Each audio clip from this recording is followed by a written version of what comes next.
व्यास भगवान स्वयं निवेदन करते हैं, एतस्माद् अपरम किंचन मनः शुद्ध्यै न विद्यते। आवश्यकता मन की शुद्धि की है। शुद्धि है तो शांति है, और शांति है तो सुख है। संसार में यदि सुख भी चाहते हो तो महत्व दो शांति को। तुम्हारी शांति में बाधा पहुंचे ऐसा कोई काम मत करो। लेकिन नहीं करना चाहते तो भी करवाएगा वो मलिन मन। इसलिए मन की मलिनता को दूर करना, मन को शुद्ध करना, यह आवश्यक है।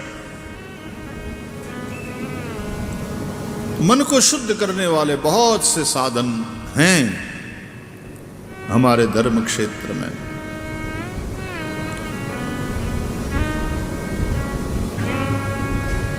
लेकिन उनमें भी श्रीमद् भागवत यानी भगवान की कथा ये सबसे सरल है।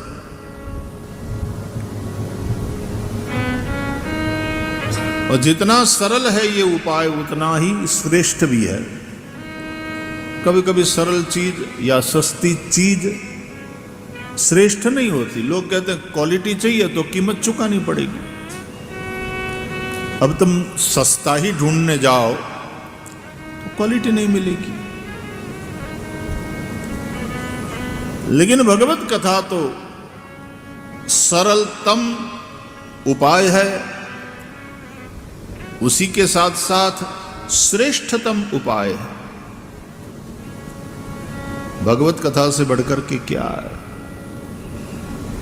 हनुमान जी ने तो भगवान राम से भी ज्यादा महत्व भगवान राम की कथा को दिया। राम जी जब साकेत पधारे पूरी अयोध्या को लेकर के, लेकिन जो हनुमान जी सुग्रीव की सेवा में रह रहे थे, वहां से सुग्रीव की अनुमति लेकर इस्तीफा दे दिया उस सर्विस से, और अयोध्या में रह गए भगवान श्री राम की सेवा में। श्री राम जी के प्रति जिनका इतना लगाव, इतना प्रेम, जब स्वधाम जाने की बात आई, साकेत जाने की बात आई, भगवान एक एक जीव को लेकर के अपने साथ और चले। लेकिन हनुमान जी साथ नहीं चले।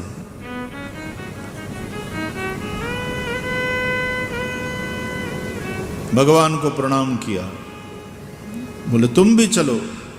हनुमान जी ने कहा हम यही ठीक है भगवान। बोले क्यों, तुम मेरी सन्निधि नहीं चाहते? बोले फिर आप तो कहां नहीं है प्रभु, आप तो सर्वत्र हैं, सर्वदा है। जहां है वहीं आपका अनुभव करेंगे। लेकिन चलना क्यों नहीं चाहते? बोले वहां आपकी कथा है क्या? यहां तो आपकी कथा है, तो मुझे आप अनुमति दो।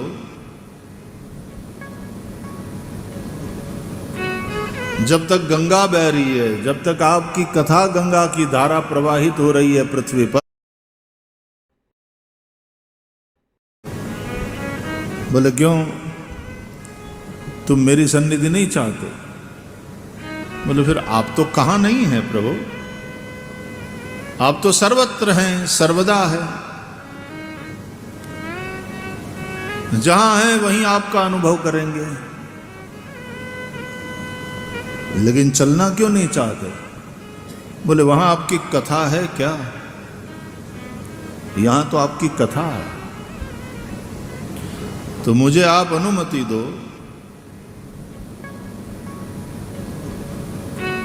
जब तक गंगा बह रही है, जब तक आपकी कथा गंगा की धारा प्रवाहित हो रही है पृथ्वी पर, मैं यहीं धराधाम में ही रहूं, आपकी कथा श्रवण करता रहूं। इसलिए जहां जहां भगवान राम की कथा चल रही होती है, हनुमान जी निश्चित रूप से वहां होते हैं। यत्र यत्र रघुनाथ कीर्तनम तत्र तत्र कृतमस्तकांजलिम वाष्पवारि परिपूर्ण लोचनम मारुतिम नमत राक्षसांतकम। श्री हनुमान जी राम कथा के गायक भी हैं, उत्तम वक्ता हैं, और श्री राम कथा के उत्तम श्रोता भी। भागवत के विषय में यह कहा गया अधिकार लीला में कि भागवत के उत्तम वक्ता हैं श्री सुखदेव जी, उत्तम श्रोता है महाराज परीक्षित। लेकिन रामायण की बात करें तो हनुमान जी उत्तम वक्ता भी हैं और हनुमान जी उत्तम श्रोता भी हैं।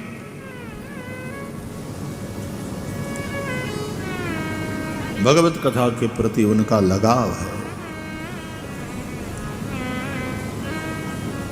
तो हनुमान जी हर कथा में होते हैं। वास्तव में हनुमान जी के बिना कथा हो ही नहीं सकती। प्राण शक्ति नहीं, कौन बोलेगा, कौन कहेगा? भीतर प्राण शक्ति ना हो, कौन सुनेगा? कैसे सुन सकते हो? निष्प्राण जो शरीर है कैसे सुन सकता? निष्प्राण कोई कैसे बोल सकता?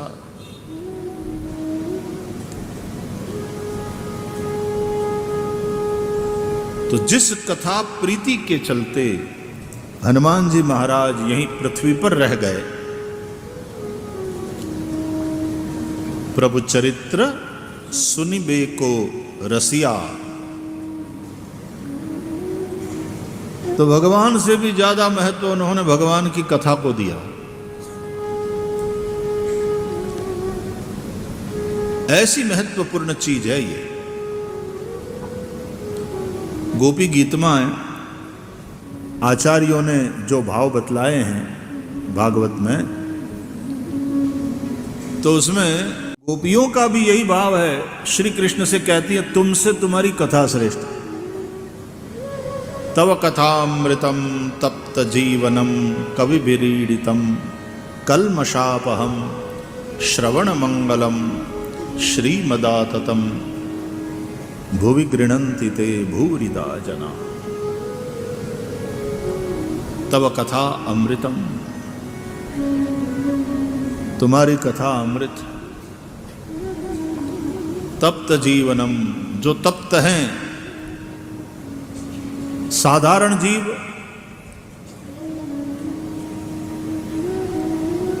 पाप रूपी ताप से तप्त हैं,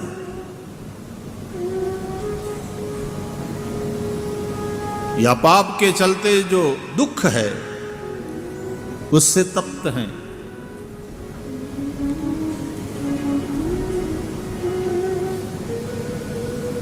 और जो भगवान के भक्त हैं वे भी तप्त हैं,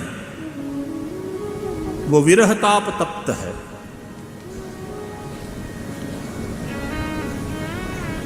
तेषाम जीवनम ताप तप्तानाम पाप तप्तानाम विरह ताप तप्तानाम जीवनम तव कथामृतम तप्त जीवनम।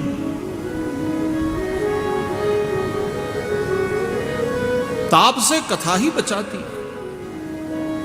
भगवान के विरह ताप में जो संतप्त हैं, भगवत कथा ही उनका आधार है।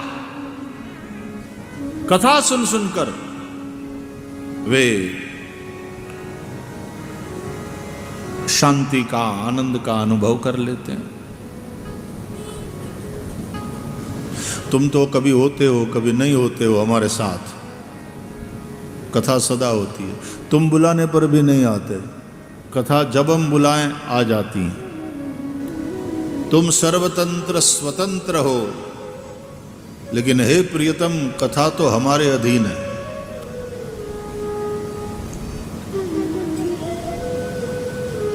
हम कहे कि 11 तारीख जून से शुरू, बोले जी 17 को विराम, जो आज्ञा। हम कहे अपराह्न सत्र में 4 बजे से, जैसा आप कहो, 7:30 बजे तक। जी सरकार। और अचानक के बोल दिया जाए, अचानक से कि आज 7:30 से आगे, एज यू विश।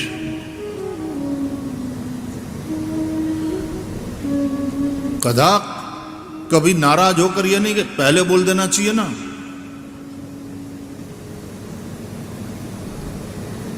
ना, कथा हमारे अधीन है। और प्रभु तुम तो निरपेक्ष हो, तुम्हें होने के लिए किसी अन्य के होने की अपेक्षा है ही नहीं। लेकिन कथा तो सापेक्ष है। बिना वक्ता और श्रोता के कथा नहीं होती। कथा सापेक्ष है।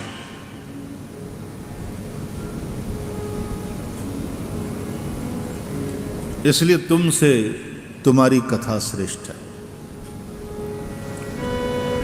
अमृत के समान लगती है हमें तब कथा अमृतम तप्त जीवनम। इसलिए कवि भी ईडितम, ऋषियों के द्वारा उसकी प्रशंसा हुई है। इसलिए साधु संत महात्मा कथा की प्रशंसा करते हैं। कैसी हैं? बोले कल्मषापहम, कल्मष को दूर करने वाली। देखो, भगवान से भगवान की कथा श्रेष्ठ है, ये भाव गोपियों ने बताया। रामचरितमानस में तो गोस्वामी तुलसीदास जी ने स्पष्ट कर ही दिया है, राम से बड़ा राम का नाम। भगवान से भी बड़ा है भगवान का नाम। तो भगवान का दर्शन क्यों नहीं होता? भगवान कहाँ मिलते हैं, कैसे मिलते हैं? छोड़ो, राम का नाम सुलभ है ना, वो तो सुलभ सब दिन सब देशा। हर देश काल में भगवान राम का नाम तो सुलभ है, जब चाहो जपो।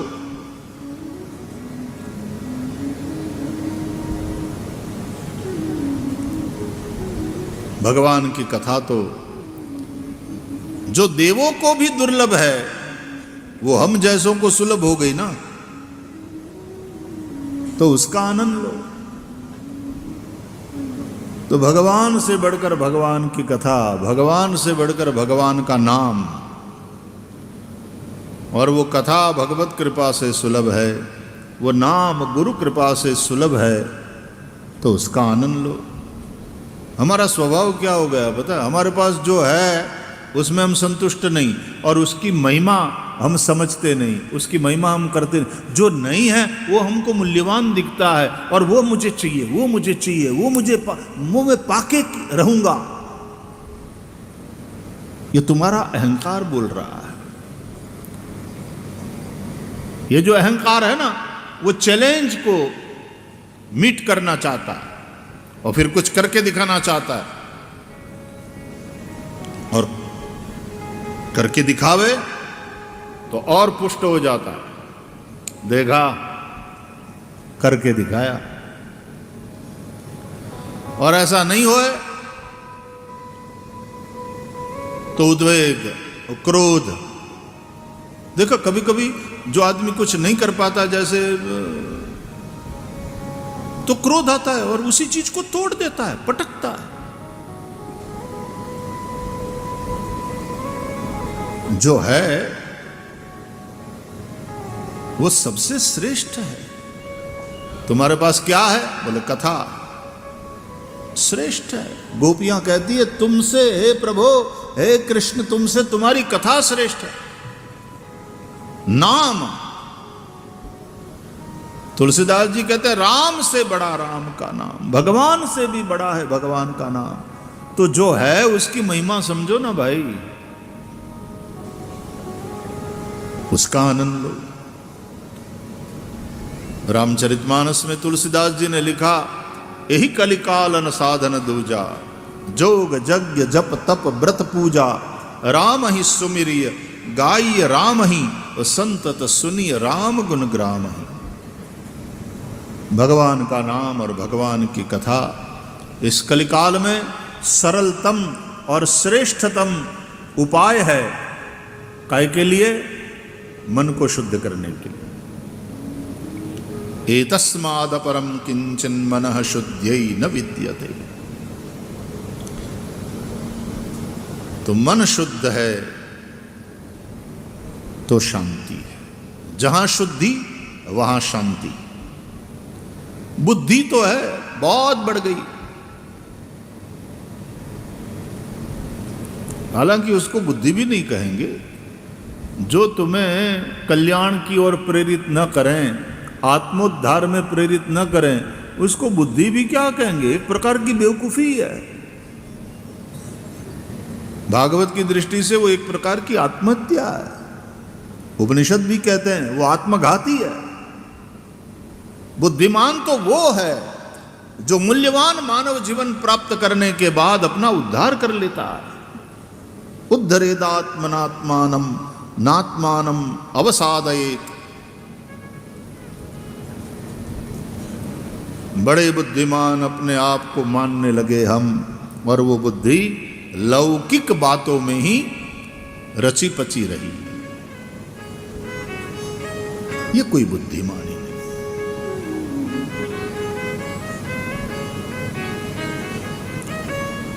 जिससे मति भगवान में लग जाए उसी को विद्या कहते हैं। सा विद्या तन्मतिर्यया। ये सूत्र समझो। सा विद्या तन्मतिर्यया, जिसके द्वारा मति हमारी भगवान में लग जाए, आत्मकल्याण में लग जाए, वही विद्या है। बाकी तो सब कला है, रुपया इकट्ठा करने, कमाने, नाम कमाने, चुनाव जीतने, किसी को गिराने, ये फंडे हैं सब। लेकिन विद्या वही है जिससे जीव की मति भगवान में लग जाए। सा विद्या तन्मतिर्यया।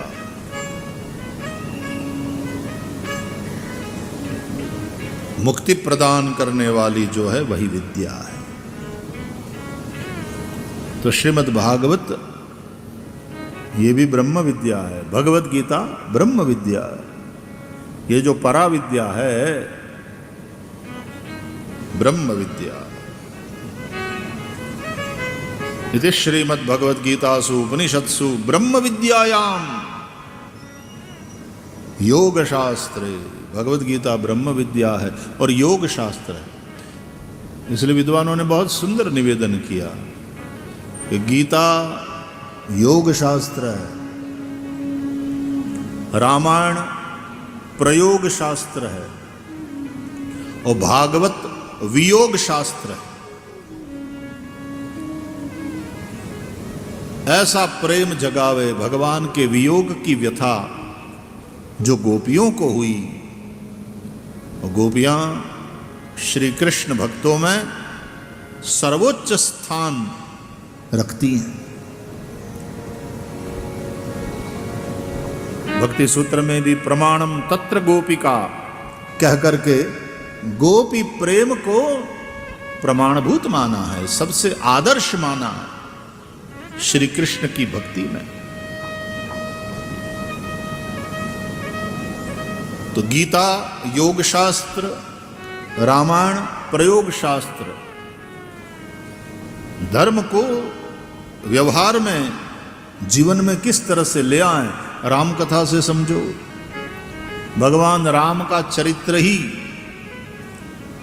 साक्षात धर्म रूप है। रामो विग्रहवान धर्मः। श्री राम धर्म का मूर्तिमंत रूप है। प्रयोग शास्त्र, भागवत वियोग शास्त्र, सततत्व प्रधान रामायण, चिद तत्व प्रधान गीता, आनंद तत्व प्रधान भागवत। इस तरह से सच्चिदानंद घन भगवान का अनुभव कराने के लिए ये तीनों। और जब हम गीता की बात करते हैं तो हम महाभारत की बात करते हैं, क्योंकि गीता महाभारत का ही अंश है। तो रामायण, महाभारत, भागवत, यानी रामायण, गीता और भागवत, तीनों का हमारे यहां बहुत ज्यादा महत्व है। और ये तीनों वेद शास्त्र सम्मत है और वेद शास्त्र का सार है। रामायण भी नाना पुराण निगमागम सम्मतम यद, भगवद गीता भी सर्वोपनिषदो गावो दुग्धा गोपाल नंदन पार्थो वत्सुधीर भुक्ता दुग्धम गीतामृतम महत्, और श्रीमद् भागवत भी इदम भागवतम नाम पुराणम ब्रह्म सम्मितम,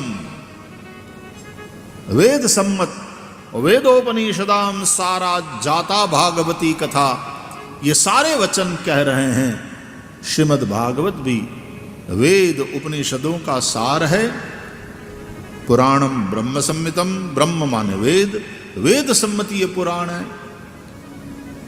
तो रामायण वेद सम्मत है, गीता वेद सम्मत है, भागवत वेद सम्मत है, और केवल वेद सम्मति नहीं, संपूर्ण वैदिक वांग्मय का सार है।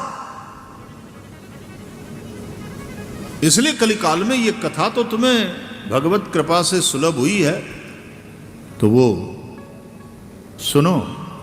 गोस्वामी तुलसीदास जी का निवेदन, एहि कलिकाल न साधन दूजा,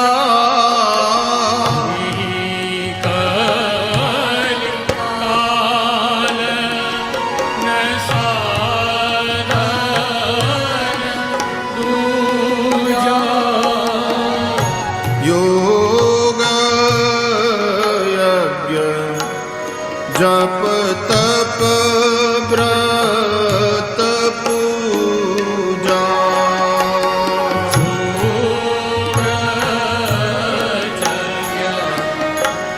जप तप व्रत पूजा, राम ही सुमीरिय गाइय, राम ही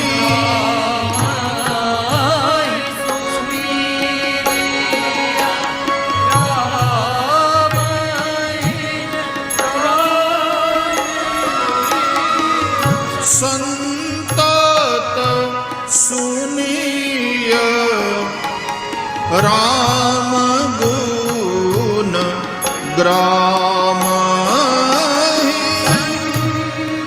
सुनिय, राम गुण ग्राम, एहि कलिकाल न साधन दूजा,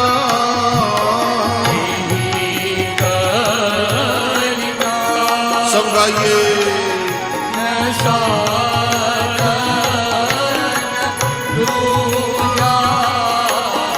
जोग यज्ञ जप तप व्रत पूजा,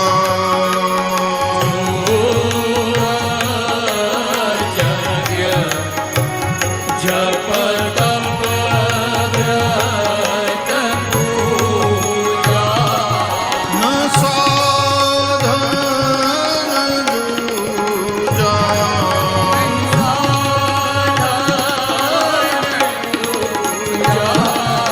न साधन दूजा,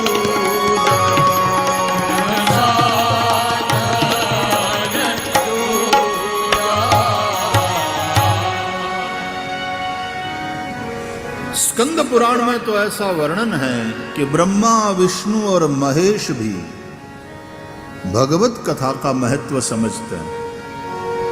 कथा विष्णु की कथा या शिव की कथा, लेकिन कथा का महत्व, भगवान भी अपनी कथा का महत्व समझते हैं। कथा राम कथा नित शिवजी गावे। सनत कुमार जैसे परमहंस भी महत्व समझते हैं तो कहते हैं सदा सेव्या श्रीमद् भागवती कथा।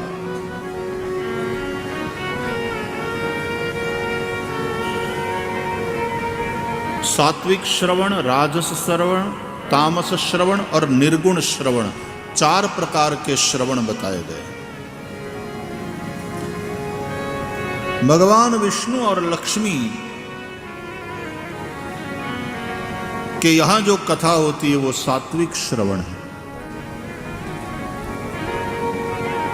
पूरे 1 महीने की कथा हो। भगवान विष्णु वक्ता है, लक्ष्मी जी सुनती है। और मजे की बात देखो, कभी लक्ष्मी जी भी कथा सुनाने लगती है और विष्णु सुनते हैं तो वो कथा 2 महीना चलती है। वैसे भी बहनों की बातें जल्दी खत्म नहीं होती, तो 2 महीने तक कथा चलती। वो सात्विक श्रवण है, क्योंकि सत्वगुण के अधिष्ठाता देव हैं भगवान विष्णु और उनकी शक्ति विष्णु वल्लभा, रमा, इंदिरा, लक्ष्मी। ब्रह्मा जी और सरस्वती के बीच में जो कथा चलती है राजस श्रवण है। ब्रह्मा जी सृजन में है बहुत ज्यादा, तो थोड़ा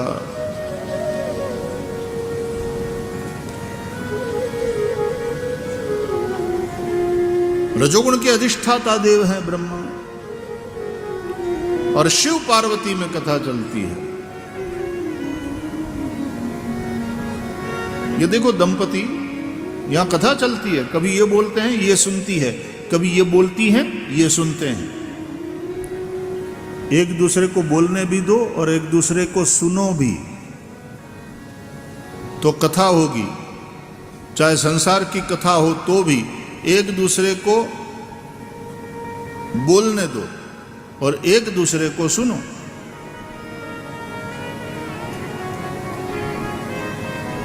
भगवान ने मुख भी दिया है, भगवान ने कान भी दिया है, लेकिन याद रखो कान 2 दिए हैं, मुख 1 ही दिया है। इसका मतलब ये बोलो कम सुनो डबल। कान 2 है, सुनो ज्यादा।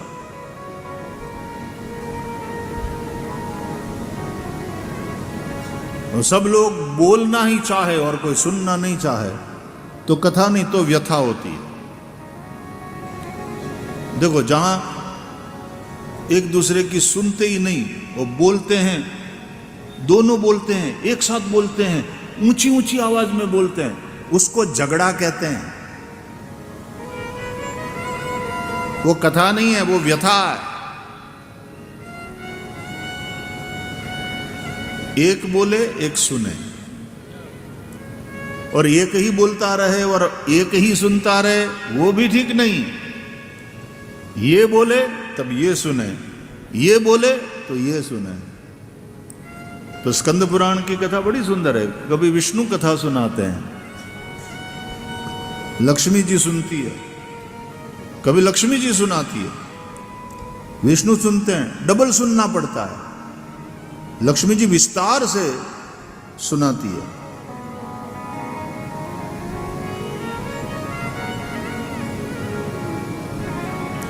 सुनो और सुनाओ, कथा ये है।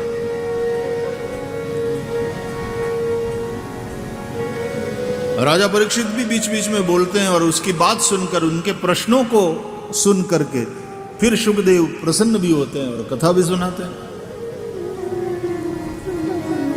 बीच बीच में भरद्वाज मुनि प्रश्न पूछते हैं, याज्ञवल्क्य सुनाते हैं।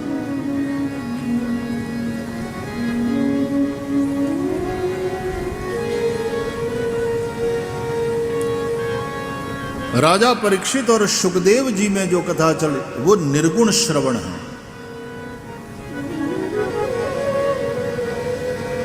निर्गुण श्रवण में दिनों का कोई हिसाब वो नहीं है कि इतने दिन की कथा, 7 दिन तो इसलिए है परीक्षित के जीवन के 7 ही दिन बचे थे, इसलिए। तो निर्गुण श्रवण में दिनों का कोई आग्रह नहीं। लोग पूछते हैं कि भागवत कितने दिन सुनना चाहिए? रोज, डेली, 12 महीना, सदा सेव्या श्रीमद् भागवती कथा। बोले हमने तो सुना है 7 दिन की भागवत होती है। वो परीक्षित की जिंदगी के तो 7 ही दिन शेष बचे थे। आप क्या चाहते हो? 7 ही दिन रहना? जब तक रहना है तब तक सुनना है। जितना जीवन कथा श्रवण करो।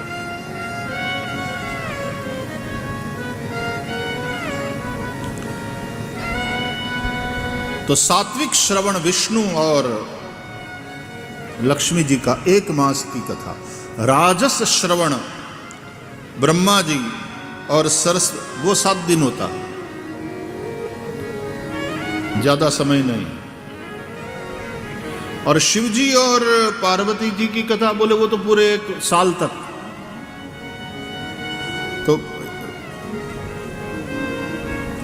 इसमें लिखा है महात्म्य में कि सप्ताह श्रवण में क्या होता है, जल्दी करना पड़ता है। हर वक्त कथा और सप्ताह श्रवण, और फिर केवल 3.5 घंटा, उसमें भी पूजन, कीर्तन, भजन, आरती, है ना, सम्मान, आशीर्वाद, मंगलाचरण। तो प्राय 7 दिन की कथा में सभी वक्ता कहते हैं समयाभाव के कारण इसका संक्षेप करके या तो ये सारे प्रकरण भगवान के चरणों में समर्पित करते हैं। ये राजस श्रवण है। और तामस श्रवण में 1 साल तक कथा चलती है, तो समय तो पूरा मिलता है, लेकिन उसमें फिर प्रमाद आने की संभावना है। तमोगुण के चलते निद्रा, प्रमाद, फिर आलस्य। 1 साल तक लंबा चले ना, तो धीरे धीरे तुम्हारा वो जो उसका कथा का इंपैक्ट है वो भी थोड़ा थोड़ा ढीला होने पर लगता। तो शुरुआत में 10 दिन तो टाइम से आए, फिर आधा घंटा तो पूजा और मंगलाचरण में चला जाता है। आधा घंटा यदि लेट पहुंचेंगे तो भी अपनी कथा तो नहीं गई ना। जब तक कथा शुरू करेंगे मंगलाचरण के बाद, तब तक तो अपने पहुंच ही जाएंगे। और 1 महीने के बाद तो ऐसा काम आ गया, नहीं पहुंच पाए। 2 महीने के बाद लास्ट में भी 10 मिनट पहुंच लेना, कीर्तन होता है उसमें भी सम्मिलित हो जाए, संतोष। वारे संतोषी जीव। और फिर धीरे धीरे क्या होता है, आज तो हम पहुंच ही नहीं पाए, ऐसा काम आ गया। 1 साल की कथा हो तो फिर ये वाला प्रमाद आने लगता है। अच्छा, तमोगुण, निद्रा। निद्रा भी ये कथाओं में है कि महादेव कथा सुनाते थे और पार्वती को निद्रा लग गई।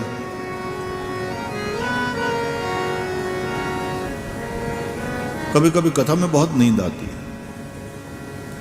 कभी कभी तो ऐसा होता है जिसको घर पे नींद नहीं आती रात में, कथा में उनको बढ़िया वाली नींद आ जाती,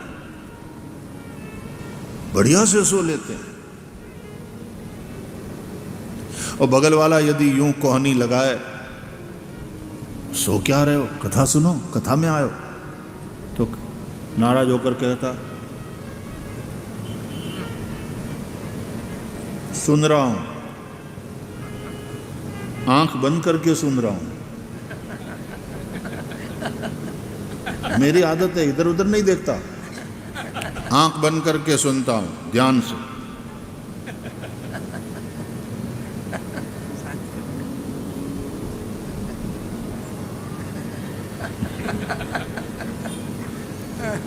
अब तो आंख बंद कर सुन रहा है, तो बार बार मेरी गोदी में आ रहा है।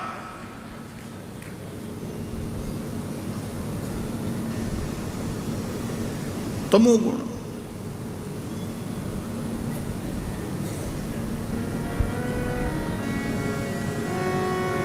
तामस श्रवण 1 साल तक चलता है यह कथा वैसे तो।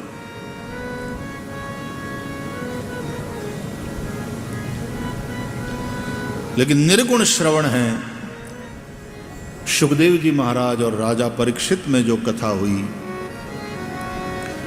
तो वहां पर भी 7 दिन हैं, लेकिन वो 7 दिन किसी विधि क्रम के हिसाब से नहीं है। परीक्षित की जीवन के 7 ही दिन, उसकी आयुष्य के 7 ही दिन बचे थे। जितना भी समय बचा है उसको भगवान की कथा से भर दिया।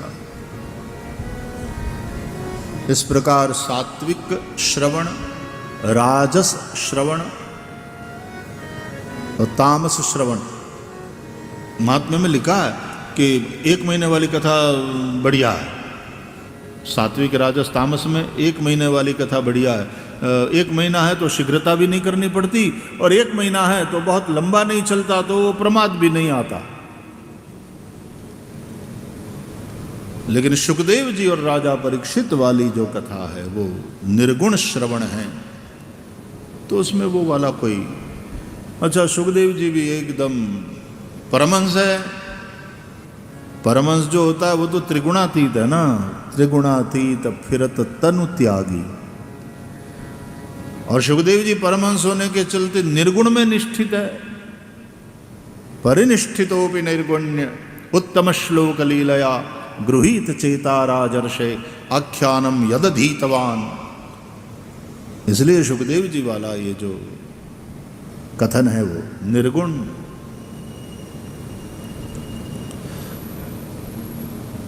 और राजा परीक्षित सब कुछ छोड़ करके बैठे। सब कुछ, सब कुछ मतलब सब कुछ, परिवार, सत्ता, संपत्ति,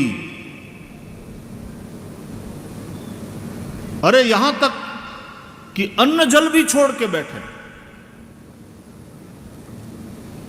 जब तक शरीर है न कुछ खाएंगे न कुछ पिएंगे, सब कुछ छोड़ करके बैठे। इसलिए उनको घड़ी नहीं देखनी पड़ती कथा के बीच में कि मुझे 5 बजे कहीं जाना है, कि 6 बजे निकलना पड़ेगा, एक अपॉइंटमेंट है। भगवत कथा ही प्रधान है।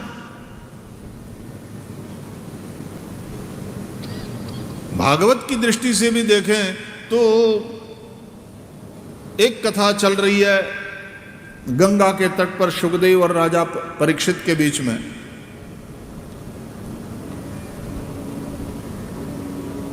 और दूसरे नैमिषारण्य में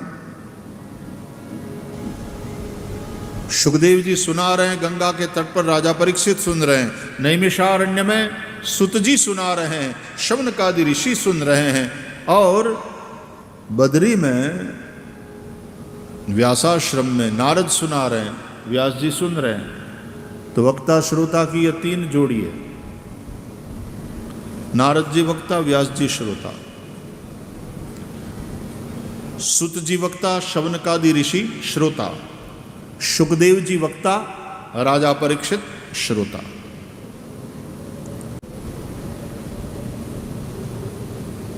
तो सुखदेव जी और राजा परीक्षित को उत्तमाधिकारी वक्ता श्रोता माना गया। नारद जी और व्यास जी को मध्यमाधिकारी श्रोता वक्ता माना गया। और सुत जी और शौनकादि ऋषियों को हीनाधिकारी वक्ता श्रोता कहा गया है, क्योंकि वहां कथा गौण है। नैमिषारण्य में जो आयोजन हुआ है, जो कथा हो रही है, सुत जी सुना रहे हैं, शौनकादि 88,000 ऋषि मुनि, सभा तो बहुत बड़ी है, लेकिन वहां हीनाधिकारी वक्ता श्रोता है। 88,000 की सभा, सोचो कितनी बड़ी सभा। हीनाधिकार क्यों? क्योंकि वहां कथा प्रधान नहीं है, मुख्य नहीं है, वहां मुख्य है यज्ञ, महत्व है यज्ञ का। वो यज्ञ के लिए एकत्र हुए हैं और यज्ञ करने के उपरांत सायं काल में, अपराह्न समय में जो समय बचता है उसमें सत्संग कर रहे हैं। अच्छा, ये वाला जो श्रवण है ये तो 1 वर्ष का भी नहीं, सहस्र वार्षिक सत्र है ये, 1000 वर्ष का यज्ञ। सहस्रम सहस्र सममासत।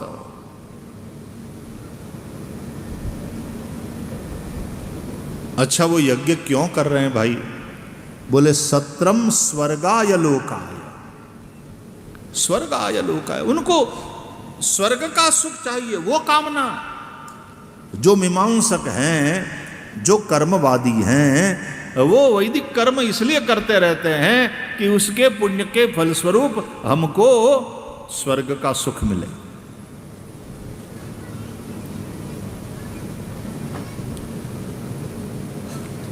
अब नारद जी सुना रहे हैं व्यास जी को, व्यास जी के आश्रम में जाकर के। व्यास जी श्रोता है, नारद जी वक्ता है, वो मध्यमाधिकारी वक्ता श्रोता है। उनका क्या है मानना कि भैया स्वर्ग सुख की बात है, परलोक के सुख की छोड़ो, पहले इहलोक को तो सुखी करो। ये जो तुम जीवन जी रहे हो, पहले वो तो सुखी होए। स्वर्गादि माने हुए सुख के लिए तुम इतना प्रयास करते हो। देखा किसने? स्वर्ग में जाने वालों ने वहां जाकर के फिर आपको फोन किया कि हम पहुंच गए, reached safely, it's all wonderful here.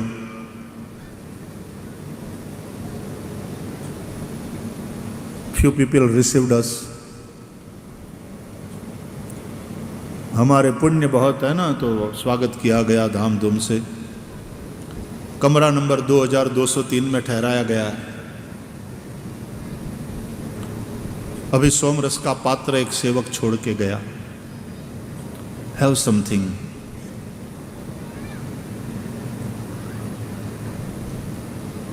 शाम को 5 बजे इंद्र के साथ अपॉइंटमेंट फिक्स हो गया। एंड यू नो व्हाट, अभी अभी मैंने खिड़की से उर्वशी को जाते देखा, अप्सरा को। कहते हैं ऐसी तो बहुत सी अप्सराएं यहां रहती हैं। ये आतंकवादियों को जो बरगलाते हैं ना, 72 हूर, वहां 72 हूर की बात है। हिंदुओं में अप्सराओं की बात है। तिलोत्तमा, उर्वशी, रंभा डांस करती है, सब बड़ी सुंदर होती है।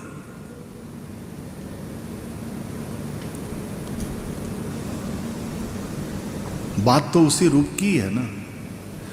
वो लोग भी मानते हैं कि जन्नत में शराब की नदियां बहती है, पता है, और 72 हूर मिलती है।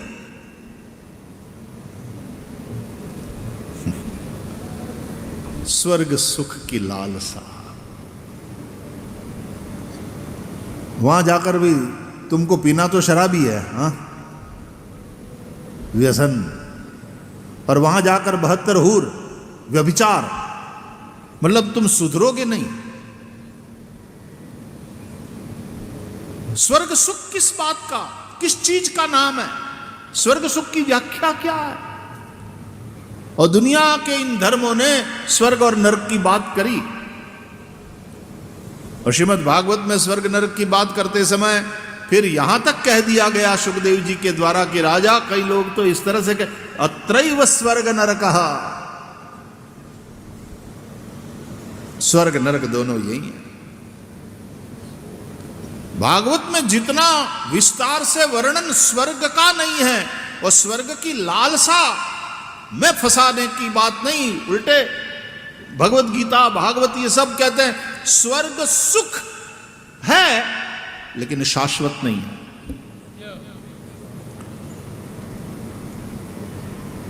तेतम भुक्त्वा स्वर्गलोकम विशालम क्षणे पुण्ये मर्त्यलोकम विशन्ति।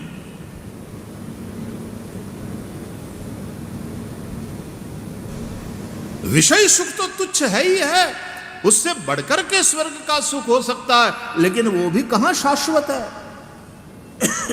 जैसे ही तुम्हारे पुण्य का क्षय हुआ, धक्का दे करके निकाल दिए जाओगे स्वर्ग से, पटकेंगे वहां के लोग पृथ्वी पर। क्षणे पुण्ये मर्त्यलोकम विशन्ति।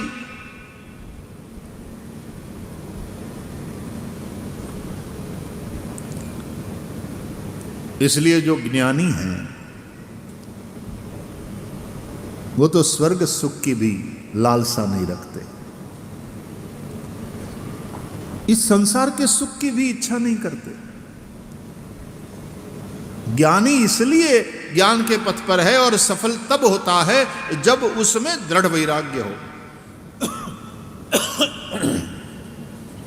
दृढ़ वैराग्य कहते हैं इहामुत्रार्थ फल भोग विरागः।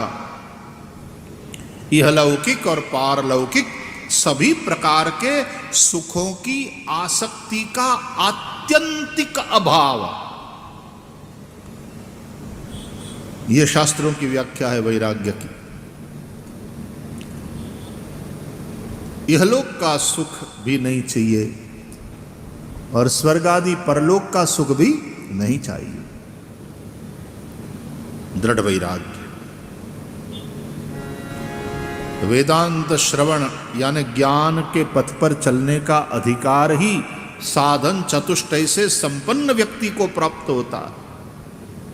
और वो साधन चतुष्टय क्या है?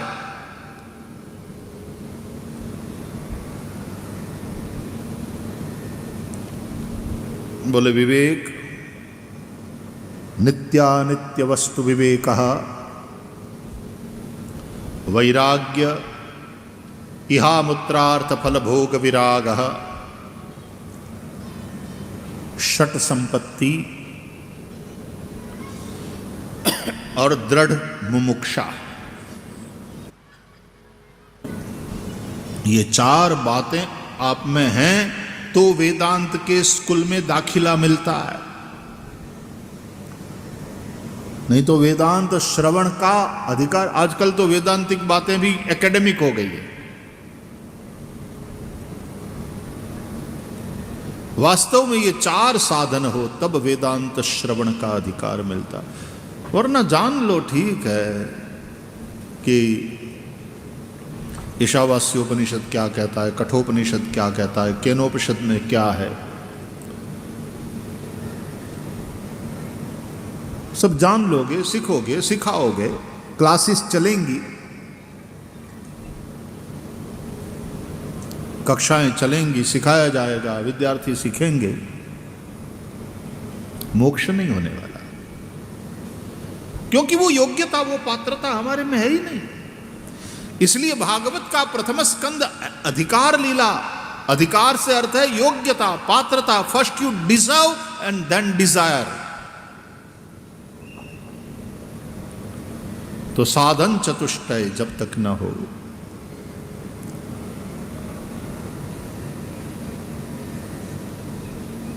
तो बोले यहां संसार में सुख नहीं मिला तो जन्नत में,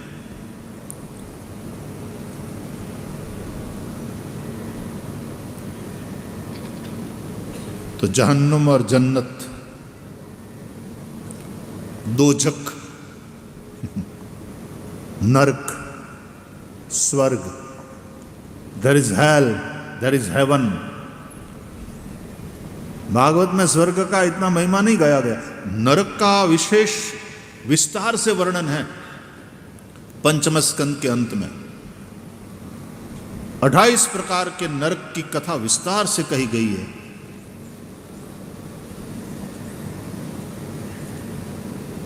ताकि डर लगे और हम गलत करने से अपने आप को रोकें।